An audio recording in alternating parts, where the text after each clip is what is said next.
आप सभी का हमारे एचके अकेडमी में स्वागत है और बात करेंगे आज एनआईआरएफ रैंकिंग की। ये काफ़ी इंपॉर्टेंट है और कुछ ट्रेंडिंग या फिर आप पैटर्न देखेंगे यूजीसी नेट का। एनआईआरएफ रैंकिंग से रिलेटेड वो क्वेश्चन पूछ लेता है कि कौन सा इंस्टीट्यूट फर्स्ट पे रहा है, कौन सा सेकंड पे रहा है, या फिर एनआईआरएफ रैंकिंग के कौन कौन से पैरामीटर्स हैं, इनसे रिलेटेड क्वेश्चन पूछ लेता है। तो ये आज हम जानेंगे एनआईआरएफ के बारे में। एनआईआरएफ है क्या बेसिकली? तो नेशनल इंस्टीट्यूशनल रैंकिंग फ्रेमवर्क इसकी फुल फॉर्म है, आपको ये ध्यान रखनी है। एनआईआरएफ क्या है? National institutional ranking framework. National institutional ranking framework, तो ये आपको ध्यान रखना है एनआईआरएफ का। एनआईआरएफ के बारे में थोड़ा सा जान लेते हैं। इसको किसने अप्रूव किया था? एमएचआरडी, यानी आपका क्या है, जो मिनिस्ट्री ऑफ एजुकेशन के नाम से हम जिसे अब जानते हैं, यानी ministry of human and resource development जो है, अभी उसको प्रेजेंट में किस नाम से जानते हैं? मिनिस्ट्री ऑफ एजुकेशन के नाम से जानते हैं। पुराना नाम इसका एमएचआरडी था। तो एनआईआरएफ रैंकिंग जो है एमएचआरडी ने शुरुआत की थी इसकी, और इसको लॉन्च कब किया था? आपका 29 सितंबर 2015 को, यानी 29 सितंबर 2015 को लॉन्च किया था honourable minister of human resources and development, यानी जो ह्यूमन रिसोर्सेज एंड डेवलपमेंट के मिनिस्टर थे उस समय के, उन्होंने 29 सितंबर 2015 को एनआईआरएफ को लॉन्च किया था। अब इसके मेथोडोलॉजी के बारे में जानते हैं, काफ़ी इंपॉर्टेंट है। किस किस बेसिस पे इन जो आपके इंस्टीट्यूशन हैं उनको इसमें सम्मिलित किया जाता है। This framework outlines a methodology to rank institution across the country. यह रूपरेखा देश भर के संस्थानों को रैंक करने की कार्यप्रणाली की रूपरेखा प्रस्तुत करती है।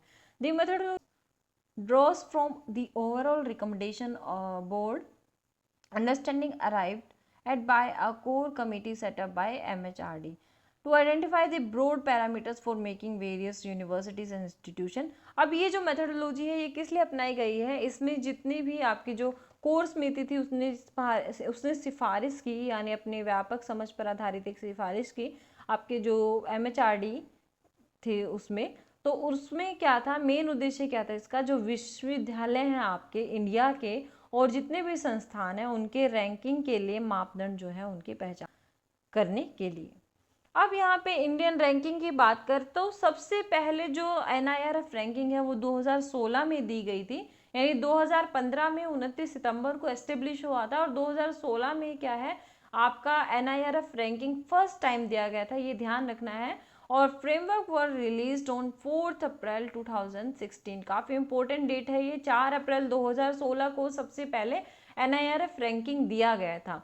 इसके बाद क्या है, 2017 से लेकर 2023 तक एक ही पैरामीटर पर एनआईआरएफ रैंकिंग दी जा रही है। यानी 2016 में जो पैरामीटर्स लिए गए थे, मेन पैरामीटर्स तो वही थे, लेकिन जो उसके सब पैरामीटर्स थे उनमें थोड़ा चेंजमेंट किया गया था।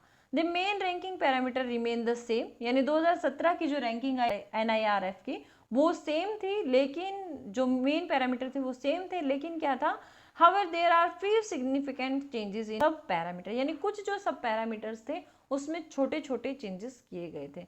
Also this year every large institution will given a common overall rank as well as discipline specific rank as applicable, यानी दो तरीके की रैंक इसमें दी गई थी। और 2023 में भी जो लिस्ट आई थी उसमें भी दो ही तरीके की रैंक आपको दी गई थी।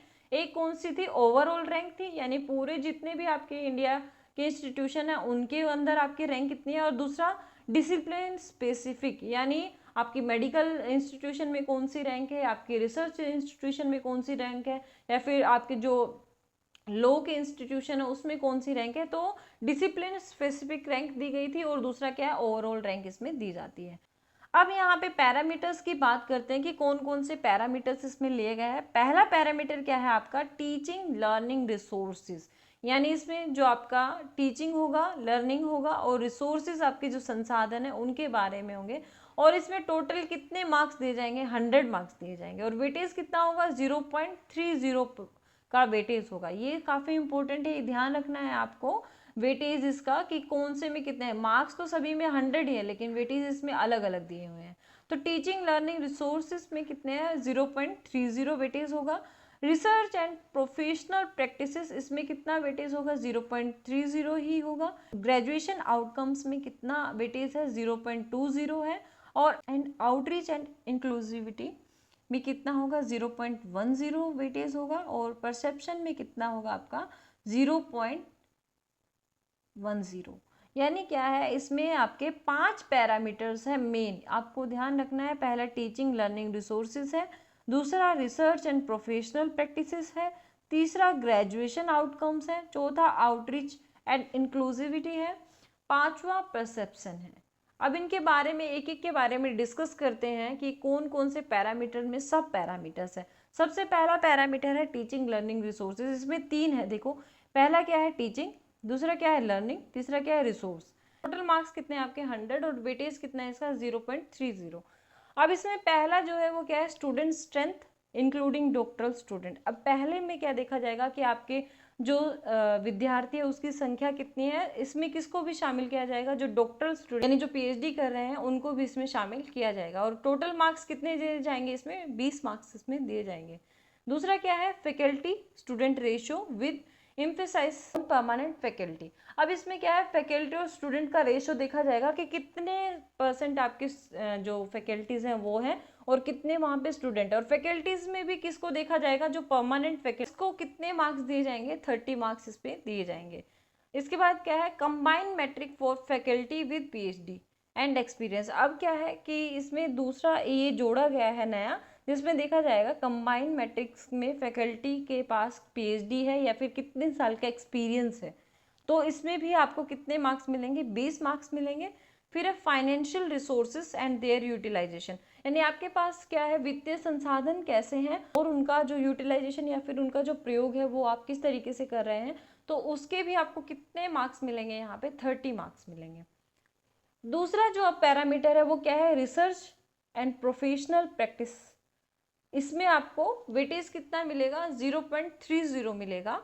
अब इसमें पहला जो क्या है सब parameter combined metric for publication, यानी जो ओवरऑल आपके इंस्टीट्यूशन के पब्लिकेशन होंगे उसको इसमें शामिल किया जाएगा और इसमें कितने मार्क्स मिलेंगे आपको 30 मार्क्स मिलेंगे। दूसरा क्या है combined metric for quality of publication. Quality of publication में क्या है कि आपका स्कोपस में पब्लिश हुआ है या आपका यूजीसी केयर लिस्ट में पब्लिश हो रहे हैं या पीयर रिव्यू में आप पब्लिश करा रहे हैं, और स्कोपस में हो रहा है तो Q1 जर्नल है Q3 जर्नल है, कौन से जर्नल में आप पब्लिश कर रहे हैं, तो ये डिपेंड करता है। इसमें आपको 40 मार्क्स मिलेंगे। इसके बाद क्या है IPR and patents published and granted, इसमें आपको कितने मार्क्स मिलेंगे 15 मार्क्स मिलेंगे। Footprint of projects and professional practices, इसमें कितने मार्क्स मिलेंगे 15 मार्क्स मिलेंगे।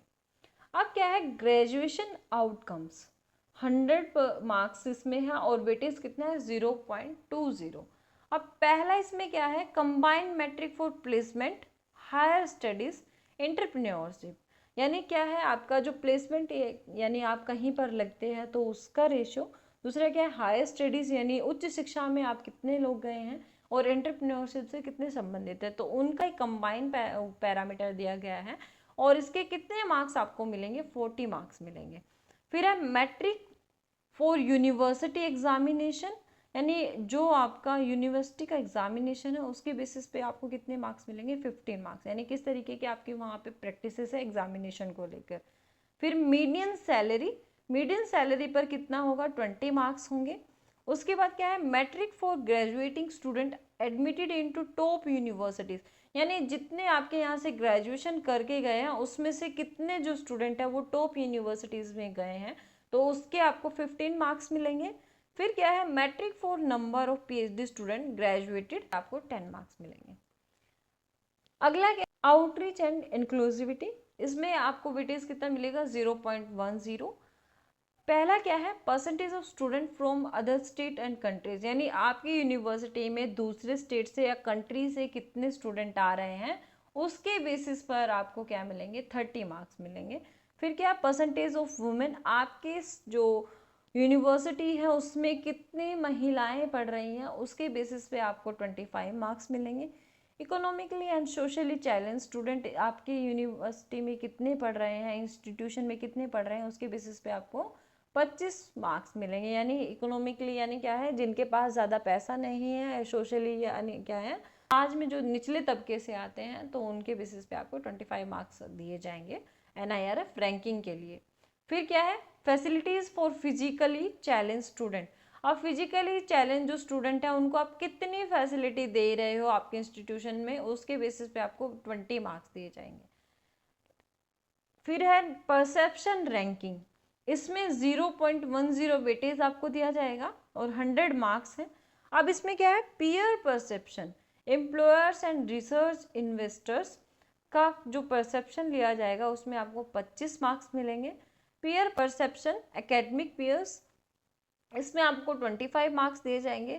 फिर है पब्लिक परसेप्शन 25 मार्क्स, कॉम्पिटिटिवनेस, इसमें आपको 25 मार्क्स दिए जाएंगे।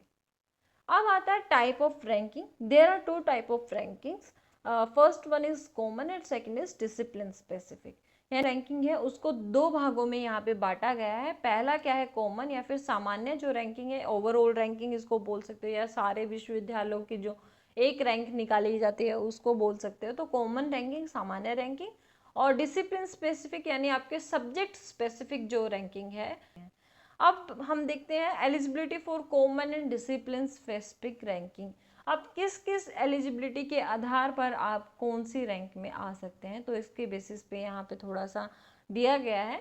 Experiences in the 2016 rankings, it is propose to have the following different ways of ranking. अगर 2016 में जब रैंकिंग दिया गया था तो ये निर्धारित किया गया या फिर ये अनुभव किया गया है कि हमें अलग अलग आधार पर क्या है रैंकिंग करनी चाहिए।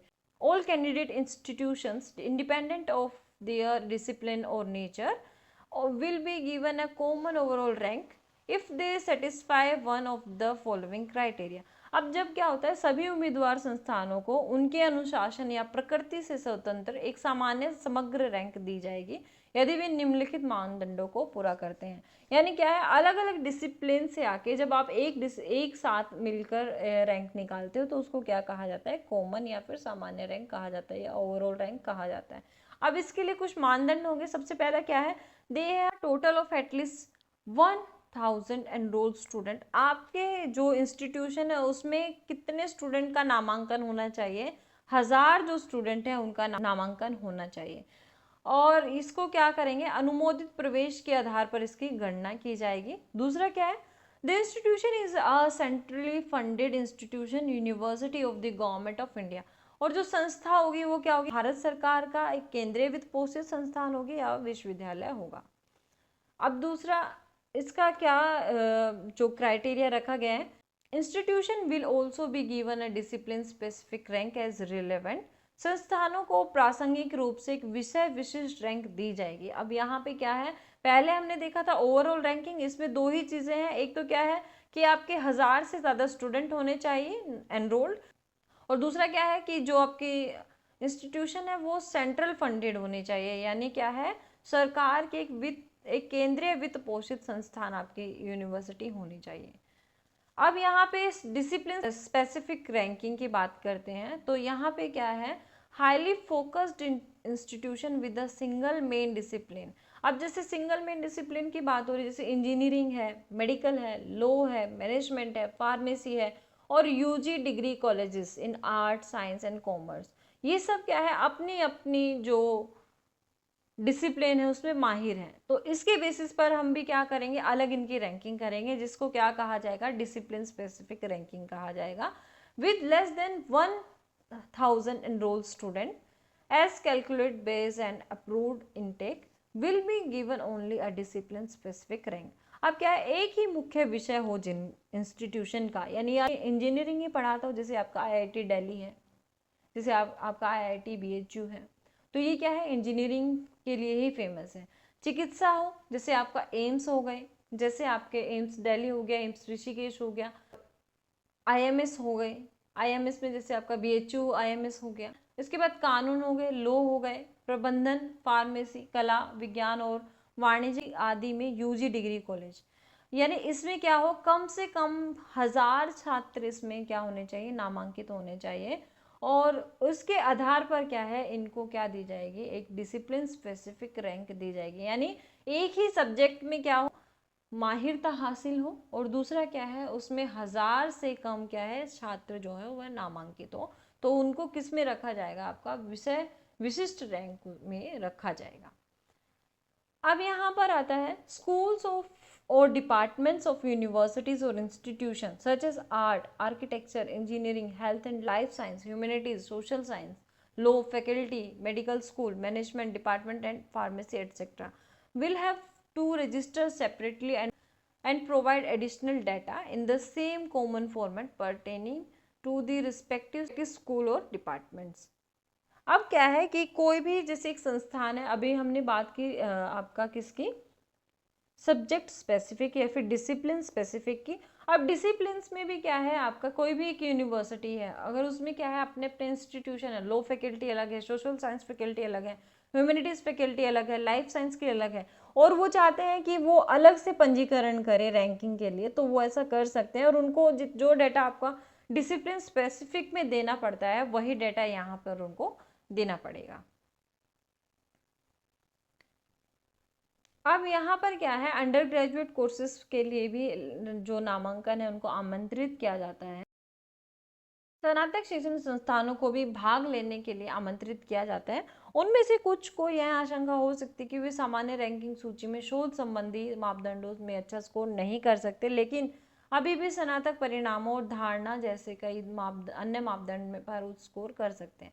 किसी भी मामले में उन्हें कॉलेजों के लिए अलग अलग रैंकिंग में उचित तुलना मिलेगी जो इस बार प्रकाशित की जाएगी और जिसमें पैरामीटर वेटेज को उचित रूप से संशोधित किया जाएगा। अब इसमें क्या है कि कॉलेजेस जो हैं या अंडर ग्रेजुएट टीचिंग इंस्टीट्यूशन है वो भी इसमें भाग ले सकते हैं, और उनके लिए क्या किया जाएगा, उनके लिए अलग से लिस्ट निकाले जाए कॉलेज रैंकिंग वाइज, क्योंकि क्या होता है कि जो कॉलेजेस होते हैं उसमें रिसर्च वर्क नहीं होता, तो अगर उनका ओवरऑल रैंकिंग में लिया जाएगा तो वो काफ़ी पिछड़ जाएंगे।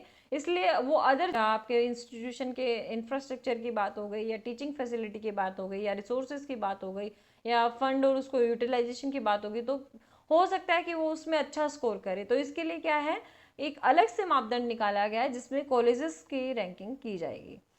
अगला क्या है, discipline specific rank will be announced only in those disciplines where a significant number of institutions offer themselves for ranking। शासन विशेष रैंक जो होगी सिर्फ उसी समय घोषित की जाएगी अगर बड़ी संख्या में क्या है, ये जो संस्थान है यानी डिसिप्लिन स्पेसिफिक जो संस्थान है बड़ी संख्या में अपने आप को उसमें रजिस्टर्ड करते हैं तो ही उसकी लिस्ट निकाली जाएगी, वरना नहीं निकाली जाएगी। और सूची में उस विषय के कुछ प्रमुख संस्थान शामिल हैं जिनका रैंकिंग स्कोर स्वीकार्य है, इसलिए किसी विषय के रैंकिंग पर अंतिम निर्णय NIRF द्वारा डेटा का विश्लेषण करने के बाद लिया जाएगा। यानी आप क्या है डिसिप्लिन स्पेसिफिक आप क्या है उसमें एंटर कर सकते हैं या फिर आप डिसिप्लिन स्पेसिफिक अपना नाम दर्ज करा सकते हैं, लेकिन ये डिपेंड करता है NIRF के आंकड़ों के विश्लेषण पे कि आपकी जो NIRF रैंकिंग है वो आने लायक है या नहीं है, या फिर आपको सूची में शामिल किया जा सकता है या नहीं किया जा सकता है। दूसरा क्या है कि अगर क्या है बहुत कम संस्थान आपके NIRF में जुड़ते हैं सब्जेक्ट स्पेसिफिक में, तो भी क्या है NIRF ये डिसीजन ले सकता है कि आपको रैंक दी जाए या नहीं दी जाए। इसके बाद ओपन यूनिवर्सिटीज के बारे में भी यहाँ पे बात की गई है। मुक्त विश्वविद्यालय और संबद्ध विश्वविद्यालय चाहे वे राज्य के हों, केंद्र द्वारा अनुमोदित हो या वित्त पोषित हो, सामान्यतः रैंकिंग के लिए पंजीकृत नहीं होंगे। यहाँ पे ये ध्यान रखना है और क्वेश्चन भी बन सकता है कि ओपन यूनिवर्सिटीज और ओपन यूनिवर्सिटीज से एफिलिएटेड यूनिवर्सिटीज जो हैं और चाहे वो स्टेट से फंड मिल रहा हो उन्हें, चाहे वो सेंटर से फंड मिल रहा हो, जैसे आपका इग्नू हो गया, तो इनको क्या है NIRF रैंकिंग में पंजीकृत नहीं किया जाएगा या इनको NIRF रैंकिंग नहीं दी जाएगी। हालांकि यदि इन विश्वविद्यालयों के पास अपना स्वयं का शिक्षण या शोध परिसर है तो केवल अपने भौतिक परिसरों से संबंधित डाटा के साथ भाग लेने के लिए स्वागत योग्य है। यानी क्या है कि अगर इंस्टीट्यूशंस के पास क्या है अपना खुद का परिसर है, यानी अपना क्या है उसके आधार पर या इंफ्रास्ट्रक्चर है उसके आधार पर ही क्या कर सकते हैं डाटा को उसमें भेज सकते हैं NIRF के लिए, लेकिन क्या है उनको NIRF रैंकिंग नहीं दी जाती है। खुले या संबद्ध विश्वविद्यालय के रूप में उनके कार्य से संबंधित डाटा को प्रस्तुत डाटा में शामिल नहीं किया जा सकता है। अब इसके बाद आता है 8 नंबर पे, ranking will be considered only for those institution that have graduated at least 3 batches of student in some programs. यानी सिर्फ रैंकिंग उन संस्थानों को दी जाएगी जिन्होंने क्या है कम से कम 3 बैचों को स्नातक कराया हो, यानी ग्रेजुएशन 3 बैच कंटिन्यू जिन्होंने निकाले हैं अपने इंस्टीट्यूशन में, उन्हीं को ही NIRF रैंकिंग में शामिल किया जाएगा। यदि संस्थान द्वारा संचालित कोई भी कार्यक्रम इस आवश्यकता को पूरा नहीं करता है तो संबंधित संस्थान रैंकिंग के लिए पंजीकरण नहीं कर पाएगा। यानी आपके लिए ज़रूरी है कि 3 बैच आप जो है UG के अपने इंस्टीट्यूशन से निकाले, तभी आप NIRF रैंकिंग में हिस्सा ले सकते हैं। अब यहाँ पे देखते हैं कि यूनिवर्सिटीज़ की जो रैंकिंग है वो किस किस बेसिस पे दी जाती है। सबसे पहले मैंने आपको बताया ओवरऑल रैंकिंग दी जाती है, यानी देश भर के चाहे मेडिकल कॉलेज हैं, चाहे रिसर्च इंस्टीट्यूशन है, चाहे आपके डिसिप्लिन स्पेसिफिक है, उन सबको जोड़कर एक रैंक निकाली जाती है जिसको क्या कहा जाता है, ओवरऑल रैंकिंग कहा जाता है। दूसरे पे आता है आपकी यूनिवर्सिटीज़ रैंकिंग, यानी जितने भी आपके इंडिया की यूनिवर्सिटीज़ हैं उनके बेसिस पर क्या है रैंक दी जाती है। तीसरा क्या है, कॉलेजेस रैंकिंग। अभी मैंने आपको बताया कि कॉलेजेस रैंकिंग क्यों निकाले गए, क्योंकि कॉलेजेस जो है जो रिसर्च वर्क इतना नहीं होता, तो ये अगर यूनिवर्सिटी के साथ compete करेंगे तो इनकी रैंकिंग बहुत पिछड़ जाएगी, तो इसलिए कॉलेजेस रैंकिंग को अलग किया गया है। इसके बाद क्या है, रिसर्च इंस्टीट्यूशंस, यानी जितने भी रिसर्च सेंटर है आपके, उनकी रैंकिंग अलग से इसमें निकाली जाती है। तीसरा क्या है, engineering ranking, management ranking, pharmacy ranking, medical ranking, dental ranking, law ranking, architecture and planning ranking, agriculture and allied sectors और इनोवेशंस। अब यहाँ पर ये ध्यान रखना है कि जो आपके ये अदर जो इंस्टीट्यूशन, यानी आपका जो रिसर्च है, इंजीनियरिंग है, मैनेजमेंट है, pharmacy, medical, dental, law, architecture और एग्रीकल्चर और इनोवेशन, ये सब क्या है आपके डिसिप्लिन स्पेसिफिक रैंकिंग है। और जो ओवरऑल रैंकिंग और जो ये आप ओवरऑल रैंकिंग है, ये क्या है आपकी कॉमन रैंकिंग है। तो ये ध्यान रखना है आपको, कॉमन रैंकिंग क्या है, ओवरऑल रैंकिंग है, और बाकी सारे के सारे क्या है आपकी डिसिप्लिन स्पेसिफिक रैंकिंग है। NIRF रैंकिंग के बारे में आप छोटा सा वीडियो, तो वीडियो आपको पसंद आया हो तो लाइक कीजिए, कमेंट करना ना भूलें, शेयर कीजिए अपने जो नेट JRF की तैयारी कर रहे हैं दोस्तों के साथ, और हमारे HK अकेडमी चैनल को सब्सक्राइब करना ना भूलें। मिलेंगे नेक्स्ट वीडियो में जिसमें और भी कॉन्सेप्ट्स पे बात करेंगे जो आपके नेट के पेपर फर्स्ट में पूछे जाते हैं। तो आज हमने डिस्कस किया है NIRF रैंकिंग, जिसमें हमने ओवरऑल रैंकिंग के बारे में बात की है, जिसमें हमने जो स्पेसिफिक सब्जेक्ट्स है, डिसिप्लिन स्पेसिफिक है, उस पर बात की है, जिसमें आपका research, engineering, management, medical, dental सभी आ जाते हैं इनके से रिलेटेड, इसके ऊपर बात किया है। दूसरा, कौन इसमें भाग ले सकता है, यानी जो ग्रेजुएशन 3 बार जिन्होंने कराया हो, एक साथ लगातार 3 बैचेस को अगर ग्रेजुएशन आपने कराया है तो आप NIRF रैंकिंग में शामिल हो सकते हैं। तो दूसरा क्या है, ओपन यूनिवर्सिटीज़ यहाँ पर बिल्कुल भी शामिल नहीं हो सकते। हाँ, इंफ्रास्ट्रक्चर को लेकर वो क्या है, या अपनी बिल्डिंग किसी के पास है तो वो उसको लेकर पैरामीटर लेकर शामिल हो सकते हैं, लेकिन क्या है जो उनके कार्य वो कर रहे हैं उनके बेसिस पर वो डाटा प्रोवाइड कराकर अपना जो NIRF रैंकिंग है उसमें शामिल नहीं हो सकते हैं। तीसरा क्या है, डिसिप्लिन स्पेसिफिक रैंकिंग में क्या होना चाहिए, आपके पास एक बड़ी संख्या होनी चाहिए, और अगर आपके पास छोटी संख्या में है और अगर क्या है कि संस्थान ऐसे हैं कि उनको रैंकिंग नहीं दी जा सकती है, शामिल नहीं किया जा सकता, तो ये डिपेंड कौन किस पे करेगा कि उनको NIRF रैंकिंग में शामिल करना है नहीं करना है। तो NIRF ही उसको डिसाइड करेगा कि उनके डेटा का विश्लेषण करने के बाद कि उनको रैंकिंग स्कोर में स्वीकार्य है या नहीं है, या उनको शामिल करना है या नहीं करना है। इसके बाद क्या है, अंडर ग्रेजुएट टीचिंग इंस्टीट्यूट जो है उसमें क्या है वो भी NIRF रैंकिंग में शामिल हो सकते हैं, लेकिन क्या है उनके लिए अलग से एक निकाल दिया गया है जिसमें कॉलेजेस के रैंकिंग दी जाएगी, क्योंकि ये क्या है रिसर्च में काफ़ी दूर दूर तक कॉलेजेस का नाता नहीं होता है, या फिर उनमें रिसर्च जो है वो नहीं कराई जाती है, तो वो अगर आपकी यूनिवर्सिटी से कंपटीशन करेंगे तो काफ़ी पिछड़ जाएंगे, इसलिए इसके लिए क्या दी गई है, कॉलेज रैंकिंग दी गई है। अभी स्कूल एंड डिपार्टमेंट, यूनिवर्सिटीज़ और इंस्टीट्यूशन, यानी अगर कोई भी इंस्टीट्यूशन जो है उसमें क्या चाहता है, आर्ट फैकल्टी है या फिर सोशल साइंस फैकल्टी है, अपने आप को NIRF रैंकिंग में शामिल कराना चाहती है तो वो ऐसा कर सकती है, यानी अपना जो डाटा है, डिसिप्लिन जो आपका स्पेसिफिक रैंकिंग का जो क्राइटेरिया है उसी के बेसिस पे अपना सारा जो डाटा है वो भेज सकते हैं NIRF रैंकिंग के लिए। इसके बाद क्या है, जो आपके डिसिप्लिन स्पेसिफिक रैंक है वो किससे रिलेटेड है, एक ही सब्जेक्ट पे ये फोकस करती है, यानी सिंगल मेन डिसिप्लिन पे फोकस करती है, और इसमें क्या है कम से कम कितने स्टूडेंट होने चाहिए, 1000 स्टूडेंट जो है आपके इंस्टीट्यूशन में इनरोल्ड होने चाहिए, तभी आप NIRF रैंकिंग करा सकते हैं। अब इसके बाद ये क्या था, ये था ओवरऑल रैंकिंग से रिलेटेड, जिसमें क्या है एटलीस्ट 1000 स्टूडेंट आपके क्या होने चाहिए, इनरोल होने चाहिए इंस्टीट्यूशन में। और दूसरा आपकी इंस्टीट्यूशन है वो क्या है, केंद्र से वित्त पोषित होनी चाहिए, यानी सेंट्रली फंडेड होनी चाहिए। इसके बाद हमने पैरामीटर्स देखे थे।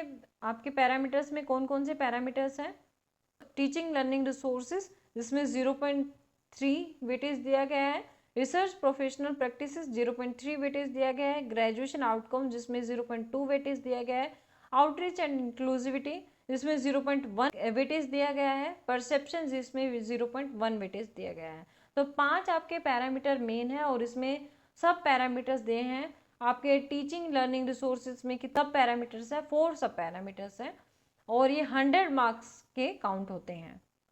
उसके बाद रिसर्च एंड प्रोफेशनल प्रैक्टिस सब पैरामीटर्स हैं, 4 सब पैरामीटर्स हैं। ग्रेजुएशन आउटकम्स में कितने सब पैरामीटर्स हैं, 5 सब पैरामीटर्स हैं।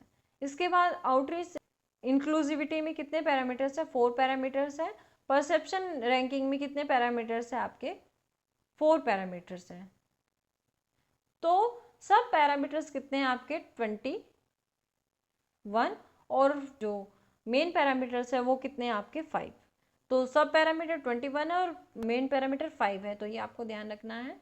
और कौन कौन से पैरामीटर है ये ध्यान रखना है। सबसे पहले हमने जो एनआरएफ रैंकिंग है वो 4 अप्रैल 2016 को दी थी। इसके बाद 2017 में हमने कुछ जो आपके सब पैरामीटर्स थे उनमें चेंज किया था और 2023 में भी उन्हीं पैरामीटर्स के आधार पर एनआईआरएफ रैंकिंग दी। इसने अप्रूव किया था एमएचआरडी यानी ministry of human resources development, जिसको अभी मिनिस्ट्री ऑफ एजुकेशन के नाम से जाना जाता है। और इसको लॉन्च किसने किया था, मिनिस्टर जो थे आपके ह्यूमन डेवलपमेंट रिसोर्सेज के, ministry of human development resources के जो मिनिस्टर थे उस टाइम के ऑनरेबल, उन्होंने ही इसको लॉन्च किया था 29 सितंबर 2015 को। और एनआईआरएफ रैंकिंग यानी एनआईआरएफ का फुल फॉर्म क्या है, नेशनल इंस्टीट्यूशनल रैंकिंग फ्रेमवर्क। तो ये था लेक्चर छोटा सा आपके एनआईआरएफ रैंकिंग के बारे में। तो मिलेंगे आपसे नेक्स्ट वीडियो में, तब तक के लिए थैंक यू।